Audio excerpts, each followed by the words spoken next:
January 2000, whatever. Basically, beginning of 2013, me and Heather approached Glendore's Career Centre wanting a bit of a kind of experience within the arts. So they told us about this project.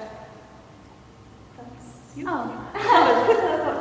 Working with a charity called Save the Family, who are local, and they got facilities in Mould and in Chester.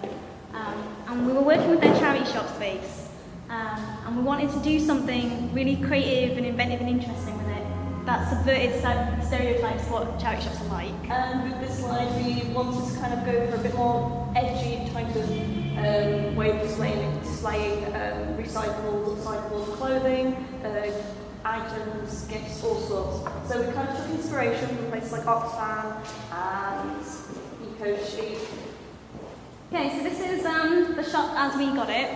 We had it for a set amount of time, which was 6 months-ish.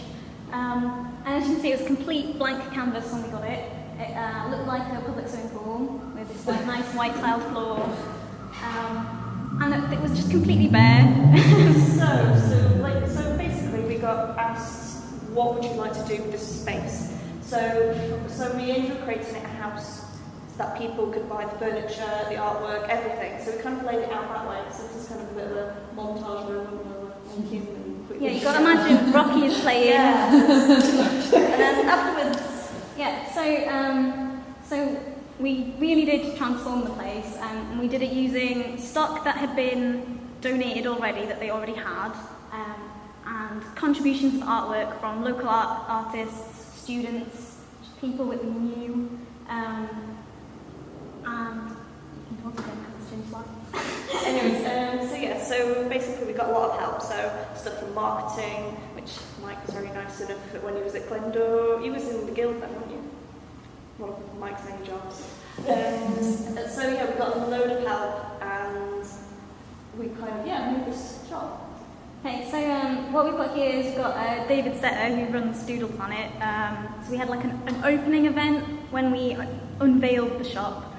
So we had lots of sort of, wine and nibbles and smoozing. Oh yeah. So he was there doing some like live art, and we were getting people involved in drawing little houses and things. But who else was involved? Segue. So we had Save the Family, Glendore, the art school, Glendore, the guilds, the zone, and then we had these two at the bottom, which were J Designs. They did furniture, and then obviously we had like people like Jack. We met Jack. Yeah, so Jack is our friend from Tumblr, who we met. Yeah, we just kind of approached him one day, like, we like your comics, can you kind of display some with us? This is pretty much his time. So this is a comic about when he came to help us set up the shop, and we put him in charge of running teddy bears. Yeah. Okay. So the day balanced the needs of the client versus the artist was a toughie. Like, we wanted it to be aesthetically beautiful and kind of provoking with the cause, but at the same time they had money and it's kind of very businessy needs. Yeah, and I would say it's okay, fair enough. So we use social media predominantly for our promotion as well as word of mouth. We did things like having a Facebook page and Twitter and all those things that you sort of can't run anything without these days. We did all our own poster designs and made sure all the graphics were cohesive.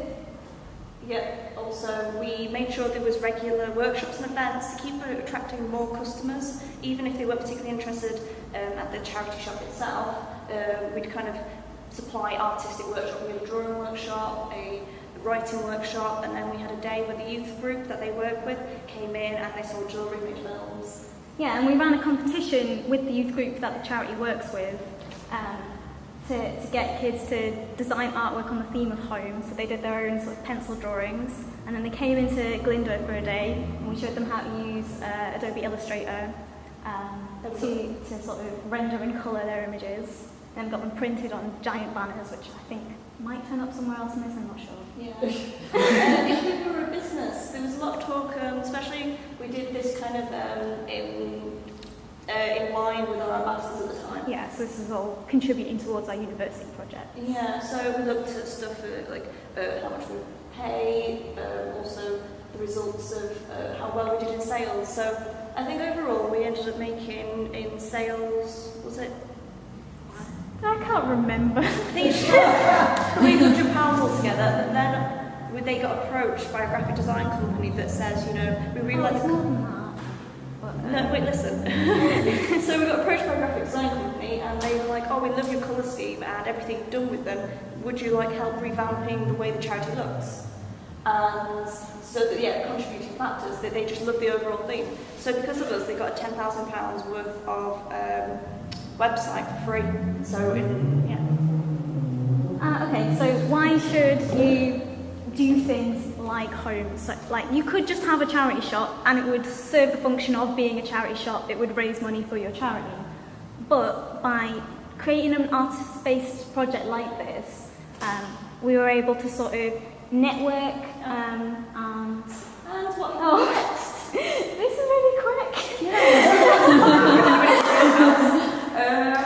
Basically, I went because of the project we did with this. I went on because in one of the slides there's Mike Jones. He came along to the opening because Mike Corcoran invited him, and I got my job. And then Heather ended up doing more comic workshops with this project, which then led on to her doing more comics. I'm sorry, we need to go back because I want to just read like the bit that we wrote last time. It was so good.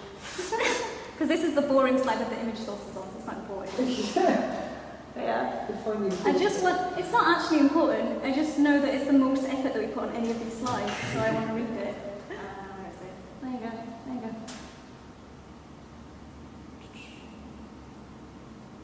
Kirsty went on to have a solo career collaborating with Wrexham legends This Project and generally being awesome at everything.